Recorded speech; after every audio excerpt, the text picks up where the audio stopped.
Mother, is Maxwell House really the only coffee in the world? Well, your father says so, and your father knows best.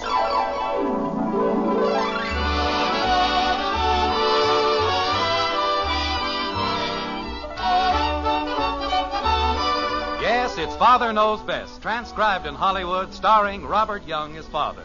A half-hour visit with your neighbors, the Andersons, brought to you by America's favorite coffee, Maxwell House. The coffee that's always good to the last drop.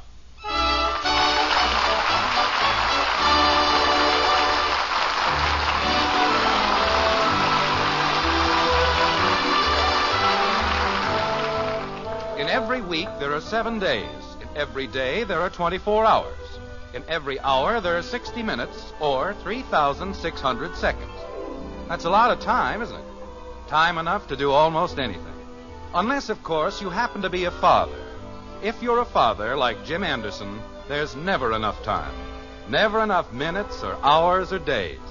That's why, as a conscientious father, you're forced to take steps like this. And so, gentlemen of the Springfield Service Club, let's take a look at the record. Let's put a microscope on the past year and see exactly how much cooperation I've received. Jim, Honey, if you're going to keep interrupting me, I'm sorry, dear, but microscope sounds so funny. Don't you mean magnifying glass? Well, you're being very technical, Margaret. It's just a figure of speech, so what difference does it make which one I use? Not a great deal, I suppose, except that when you say microscope, you think of germs. And that's exactly what they are, a bunch of germs. Elect a man president and then don't lift a finger to help him. I know, dear, but as long as you're going to It's resign... supposed to be such a great honor. I'd better wear this tie, huh? Yes, dear, and I've laid your shirt out in the bed. President of the Service Club. It's just another way of saying I'm too tired. Let Jim do it. Jim, if you want me to hear the rest of your speech... They can get another president. He can do all the work. I'm going to stay home with my family. Where was I? You were looking at the record. Oh, yeah. Let's take a look at the record. Let's put a magnifying glass on the past year and see exactly... Jim. Yes, Margaret. You were right. Microscope sounds better. Thank you. Let's take a look at the record. Let's put a microscope on the past year and see exactly... It's a very peculiar picture. I mean, putting a whole year into a tiny little microscope. But it does sound better when you say it. Margaret. Yes, dear. This is a large microscope, the year size. Well, let's not worry about it. It isn't very important. Yes. I won't interrupt you again. Margaret, if there's anything else you'd rather do... Jim, I'm trying my best to listen. Oh, that's what you were doing. Of course, if you don't want me to hear the speech. I do want you to hear the speech, but we've been at it for 15 minutes, and I haven't been able to get past the introduction. I'm so confused, I don't know if I'm getting dressed or undressed. Mother, I'm in the bedroom, Betty. I think the string beans are burned. Oh, dear, I forgot all about them. I'll be right down. Okay. Between the string beans and Kathy's bath and Betty's fingernails... Jim, just because you're going out to dinner, that doesn't mean that we don't have to eat. I didn't say that. I have 3 growing children to take care of, and they're going to be fed in spite of you and the service clubs. I suppose I burned the string beans. Well, they certainly didn't burn by themselves.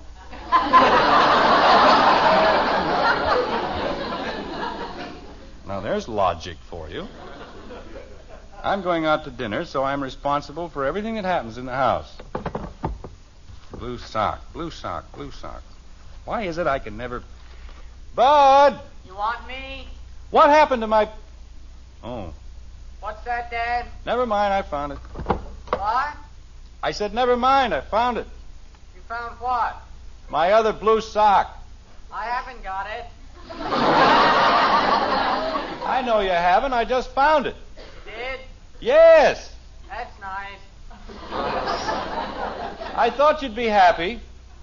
I'll give you 10 to 1 right now. He doesn't know what I'm talking about. And so, gentlemen of the Springfield Service Club, let us take a look at the record. Let's put a microscope on the past year. Let's put a magnifying glass on the past year. Let's take a close look at the past year. Look at the record. Look at the year. Well, Daddy. oh no, not this. Daddy, are you still here? Me? Of course not. Didn't your mother tell you? I left 5 minutes ago. 5 minutes. What? If you look out the window, you can see me just turning the corner. You're kidding me. Somebody told you. Daddy, Kathy, I haven't time to talk. I've got to leave in very few minutes. isn't that wonderful? What? Oh, I mean, going out for dinner and everything. That's what I meant, Daddy. It is, huh? Oh, yes. I wonder. Kathy, Yes, Daddy? I've got to change my shirt and my trousers, so if you don't mind. What?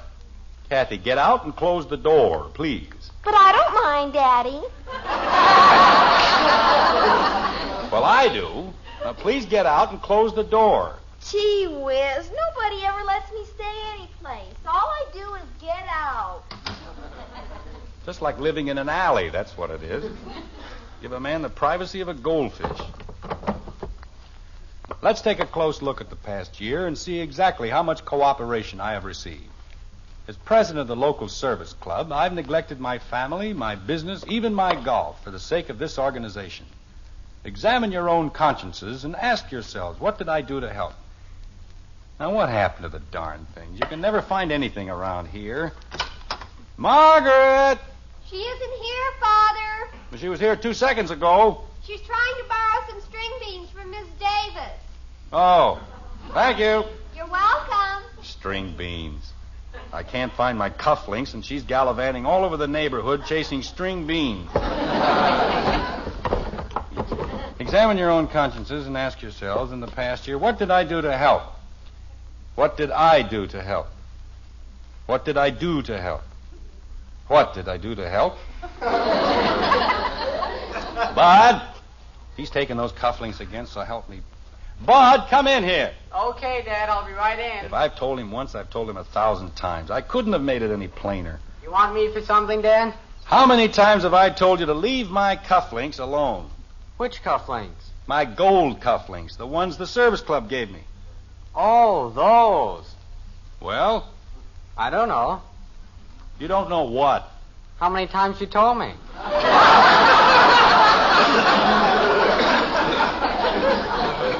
Then why did you? What did I what? Take them. Oh. I didn't. But if you didn't take them, where are they? Maybe Kathy took them. I did not. Well, if it isn't Millicent Mayflower, girl detective. Come in, Millie. Did you call me Daddy? Kathy, aside from the fact that it isn't polite to drop eaves on people, what did you do with my cufflinks? I didn't drop anything on anybody. What did you do with my cufflinks? What cufflinks, Daddy? His gold cufflinks that the service club gave him. I didn't ask you. Kathy, where are my cufflinks? The gold cufflinks that the service club gave you? Yes. I don't know. Oh, Kathy. Gosh, Daddy, if I knew where they were, I'd be the first one to tell you. I can't afford to have you... I mean, you're almost late now. I am not almost late. Dinner isn't until 7:30. But you always leave here before 7. You have to leave before 7. Why? So you won't be late. Kathy, why are you so anxious to get me out of the house? I didn't say I was anxious. Father! Just a minute, Betty. Kathy, what fiendish little scheme is percolating in the back of your equally fiendish little mind? Why, Daddy. You're up to something. You're up to no good, and I want to know what it is. Now what's the matter? You're going to spank me. I'm not going to spank you. I don't even know what you did. Dad, is it all right if I go back to my room? No, you stay right where you are. But I have homework to do. You can do it later. Right now, we've got to find my cufflinks. Holy cow. Father, now don't forget what you... What's the matter with her? Daddy's going to spank me. What for? I don't know. Betty, did you see Dad's cufflinks? Nope. Father, don't forget you promised to drop the bridge tables and chairs off at the sorority house tonight. I said no such thing. It was tomorrow night. Father, they need them in the morning, and you promised. I don't want you to spank me. What if you don't ever find your cufflinks? Then what happens to my homework? You said you'd take them, and they're counting on it, and if you don't, they won't ever speak to me again. I'm going to be a hermit. That's what I'm going to be. I'm going to grow a long white beard and live on top of a mountain in Tibet. Whatever on earth is Mother, he said he'd take the tables and chairs over, and now he says he won't. Margaret, so help me. I Kathleen. Daddy said he was going to spank me. said no such thing. Did I, Bud? I was sitting in my own room, minding my own business. He said last night he'd take the chairs over. Betty. And now he changed his mind, and I suppose... Kathy. Well, that's better. Jim, I've never seen it to fail. If I set 1 foot out of the house, absolute bedlam sets in. That's not true. But if you're going to walk out in the middle of an emergency... What emergency? What emergency? The place is crawling with them. Why don't you take them one at a time? All right, I will. Bud, All I want to do is my homework. go down to the kitchen and watch the string beans. Yes, ma'am. Betty, Father promised me. you'd better set the table in the breakfast room. But Father said... We'll take care of the chairs later. Jumping creepers. And now, my 2 little ones.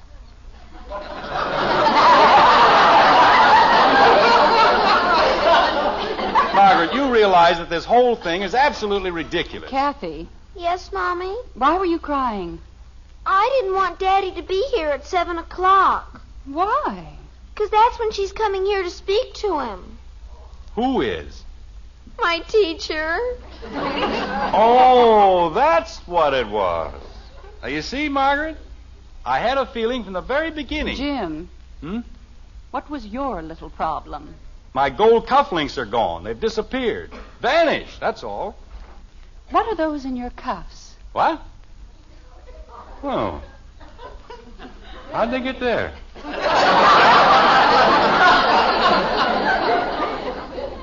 Jim, I told you I'd laid your shirt out. I put the cufflinks in the shirt to save you a little time. Well, Margaret, let's face it. That's a pretty silly place to hide cufflinks.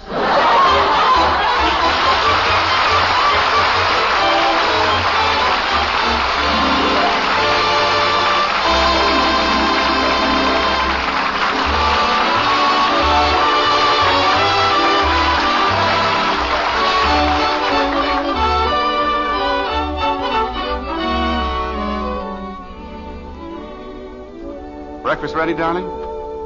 Here's your coffee. The eggs will be done in a minute. Good. Best coffee I ever tasted.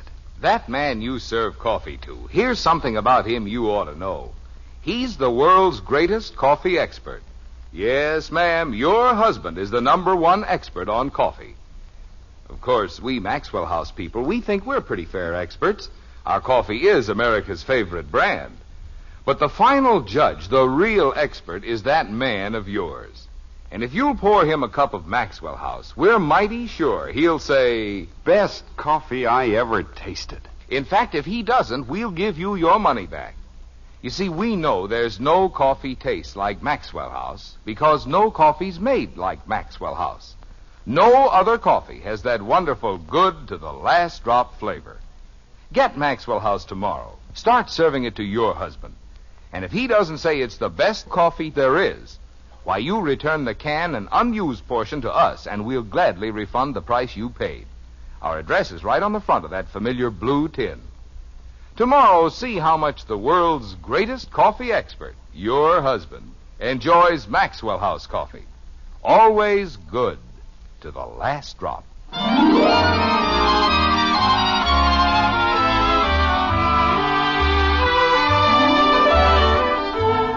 It's 7 o'clock in Springfield. Of course, it's 7 o'clock in other places as well. But in other places, the hour doesn't contain the same drama, the same suspense that it does in the Anderson Den. There, 7 o'clock is a magic hour, fraught with excitement and just a small touch of mystery, like this. Kathy, Yes, Daddy? What did you do in school? I didn't do anything. Jim, why do you immediately assume that Kathy has done something wrong? Well, why else would her teacher want to see me? Maybe she doesn't want to see you specifically. Yes, she does, Mommy. She said she had to see Daddy and she'd be here at 7 o'clock. And naturally, she'd have to pick tonight. Kathy, why didn't you tell us about this earlier? Well, don't you have anything to say? I'm trying to think of something. Say, Mom. Bud, we're very busy in here. We've got problems. So have I. If I don't finish my homework, how can I go to the movies with Joe Phillips? You can't. Well, then why can't I... Bud, please go back to the kitchen and watch the string beans. We don't want them to burn again, do we? Go ahead, Bud. Holy cow. 15 years old, and what am I? A string bean watcher. Look, Kathy, I want you to think hard. Have you done anything wrong in school? Have you kicked any footballs through anybody's window? You mean today? I mean any day. Jim, Mrs. Lindsay will be here any moment. Margaret, I want to find out before she gets here. If Kathy's done anything and I can get it straightened out in advance, then I won't have to hang around and gab with Mrs. Lindsay. Kathy, please try to think. What could your teacher possibly want to see me about? Well, maybe Mrs. Woody called her. But I didn't mean to do anything. You and Jimmy had another fight, huh? He said I was a tomboy, and I'm not a tomboy. And I just showed him I wasn't, that's all. How? I punched him in the nose. Kathleen, after all the promises you made... Well, he didn't have any right to say I was a tomboy, did he, Daddy? I don't know, Kathy. Is that all that happened? Except for his shirt. What happened to his shirt? I was only trying to lift him back on his feet. And I couldn't help it if it just ripped. Margaret, what's the Woody's number? Jim, don't you think if I call Dorothy... I'll get it straightened out in 2 seconds. What's the number? It's in the little book, dear, next to the phone. By the time Mrs. Lindsay gets here, there won't be anything to talk about, and that'll be all right with me. Kathy, why can't you ever learn to behave like a lady? I was trying to be a lady, Mommy. I tried to help him up. Oh, there it is. Get the little monster a new shirt, and everything will be right as rain. Hello, Dorothy. This is Jim Anderson. Just fine, thanks. Say, Dorothy, we're awfully sorry about... No, I hadn't heard about the school paper drive. I was just... No. Look, Dorothy, I was just... Yeah. Yes, I know how successful it was, but I don't have the time this year to... Dorothy, I just called to explain about Jimmy's shirt. You see, Kathy... What? Didn't Jimmy say anything about it? Well, I'm afraid it was Kathy's fault, and... Dorothy, if you'll just buy him another shirt and send me the bill, then... I know it takes an experienced man, but I give you my word, Dorothy. Okay, as long as you put it that way. Yes, I'll call a meeting for next Monday night. You're welcome, Dorothy. Good night. Paper drive. 8,000 men in the neighborhood, and she has to pick on me. Is everything all right, Jim? Dorothy didn't know anything about Jimmy's shirt, but shake hands with the chairman of the school paper drive.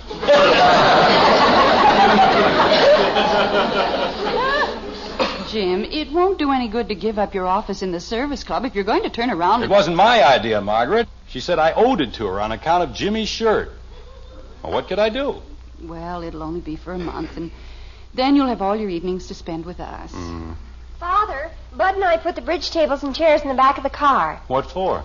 You said you'd deliver them. I said I'd deliver them tomorrow, not tonight. Mother! Margaret, it's clear over on the other side of town. It'll take me all night. I know, dear, but after all, Betty promised. Please, Father. All right. I'll take them over after I leave the dinner. Oh, thank you, Father. You're a lamb. And I'm getting just a little tired of being led to the slaughter.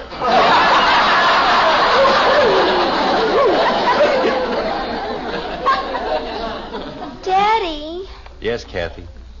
maybe it was Stevie Long. What about Stevie Long? I didn't know it was his good sweater. Margaret. Kathy, did you tear Stevie's sweater? Oh, no, Mommy. I was trying to fix it. I can just see that. Well, I didn't know that was the thread that held the sleeve on. And all I did was pull it a little bit. And Stevie just stood there and let you, I suppose. He wasn't even there. I was holding the sweater while he went inside to get the baseball. What baseball? The one I hit through the living room window. Kathy. You said you hadn't broken any windows. You said today. This was yesterday. Oh, Kathleen. And anyway, you said with a football, and this was a baseball. Kathy, when are you going to realize that you're not a boy? I don't know. Is there any other child in Springfield who gets into half as much mischief as you do? Don't you know how to say anything but I don't know? I don't know. Margaret. The Long's number is next to the phone, dear. I know the Long's number. This is the 5th time we've had to pay for that same window. I ought to know their number by now. This isn't the same window, Daddy. It's the big one in the front. Well, that makes it much better. I don't know why I ever went into the insurance business. I should have opened a glass factory. Oh, hello, Harry. Now, this is Jim Anderson. Well, I haven't had a chance to play much golf lately. I've been sort of tied up with... No, Harry, Harry, I just want to explain about the living room window. You see, Kathy was playing baseball. Yes, I know it's insured, but if I can just tell Mrs. Lindsay that we've got the whole thing... No, it isn't all right, Harry. I'd just as soon... Harry, I haven't got time to be on the Greens Committee.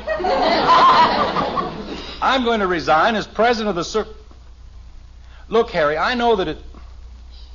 But I don't have one evening a week. I've got a family, Harry, and I don't see them from... Look,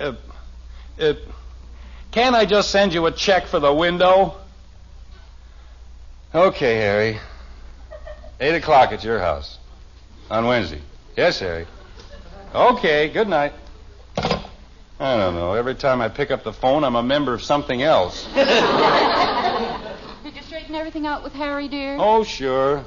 It was a plate glass window, and he's already collected the insurance. And now I'm a member of the Greens Committee at the golf club. Jim, if this keeps up... Every Wednesday night, what to do with the grass, where to put the cups, and who ran away with the trap in front of the 15th green. I'll probably wind up in back of a lawnmower. Daddy. I don't want to hear another word out of you.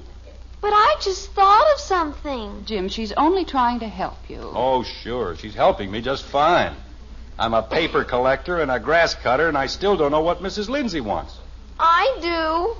Mom, the string beans are boiling over. Oh, dear. I'll be right there, Bud. Now, Kathy, tell your father what you did and then wash your hands. Dinner's almost ready. Yes, Mommy. Well? What? What did you do? Oh, I think I know what I did, but it wasn't my fault, Daddy. Nothing is ever your fault. I've never seen a child who could do more things that weren't her fault. Well, how did I know her father wasn't through with them? Wasn't through with what? The neckties. What neckties? The ones I told Lori Hathaway to use. For what? To tie up the goat. What goat? The one I found in the lot. You brought a goat over to the Hathaways? Well, you wouldn't let me keep it here, would you? And I didn't know it was going to eat all Mr. Hathaway's flowers. Oh, Kathy. What am I going to do with you? Spank me? Now I've got to call the Hathaways. And I don't care what committee he wants me to be on. I'm going to pay for the flowers and the ties, and that's all. I'm sorry, Daddy. Can you think of anything else? You mean lately? Oh, it's Mrs. Lindsay. Did you call me, Jim? Never mind. Never mind. Hello, Mrs. Lindsay. Kathleen, you sweet child. Come in, Mrs. Lindsay. I've been waiting for you. Thank you, Mr. Anderson. This is a very great pleasure. Yes. Shall we go into the living room? Thank you. I'm sorry, Mrs. Lindsay. About what, dear? About whatever I did. Mrs. Lindsay, I've been calling people all night. Why, Kathleen, you haven't done anything. Have you? Haven't I?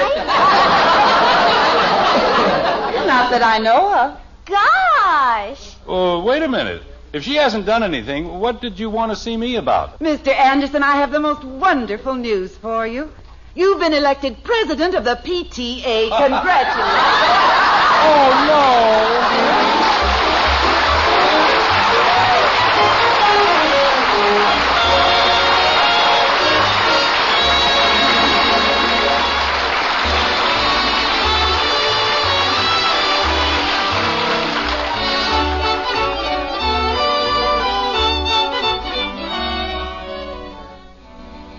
What is it that puts so much real enjoyment in a steaming cup of coffee? Why, it's flavor. Yes, and when you buy coffee, you certainly want to get the most in flavor for your money. Now, that's something the world's greatest coffee expert can help you find. Your husband. He's the expert we mean. Just serve him a cup of Maxwell House coffee. And then when he says, best coffee I ever tasted, you'll know Maxwell House has the flavor, that it's your coffee buy. Find out tomorrow. Buy a pound of Maxwell House. Start serving it to your husband. And count all the truly good cups of coffee you get from that 1 pound. At your own table, find out how much more you get for your money with Maxwell House coffee. Always good to the last drop.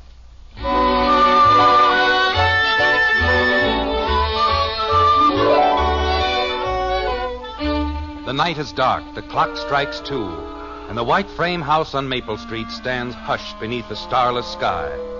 In the Andersons' quiet bedroom, a figure moves, and Margaret stirs softly on her downy couch, like this. Jim? Oh, did I wake you, honey? I was just dozing. Jim, Yes, dear. don't be too upset about tonight. You mean about Kathy? I mean about giving up the presidency of the service club. I know it meant a great deal to you. Yes. Did they like your speech? Oh, yes, they loved it. That's nice. They thought it was just great. And you know what? What, dear? I was reelected.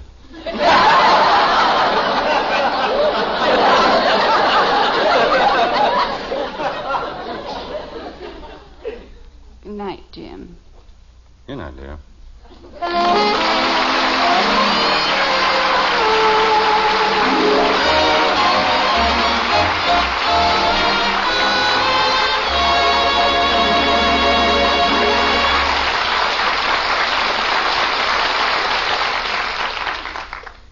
Tell the kids it's a hot favorite with Hoppy. That's hot post wheat meal. And you won't have to coax the youngsters to eat a hot cereal for breakfast if you tell them how Hopalong Cassidy loves hot post wheat meal. Hoppy knows it's chock full of good, solid nourishment. He goes for the rich, nut-like flavor. And you'll go for the fact that post wheat meal cooks in just 3.5 minutes. So get hot post wheat meal and tell the kids it's Hoppy's favorite. You'll see, you'll all agree, it's the best hot cereal you ever ate.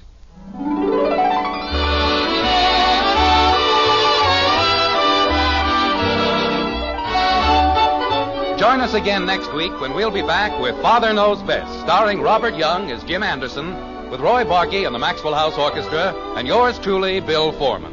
So until next Thursday, good night and good luck from the makers of Maxwell House, America's favorite brand of coffee. Always good to the last drop. Father Knows Best was transcribed in Hollywood and written by Ed James. Now stay tuned in for Dragnet, which follows immediately over most of these stations.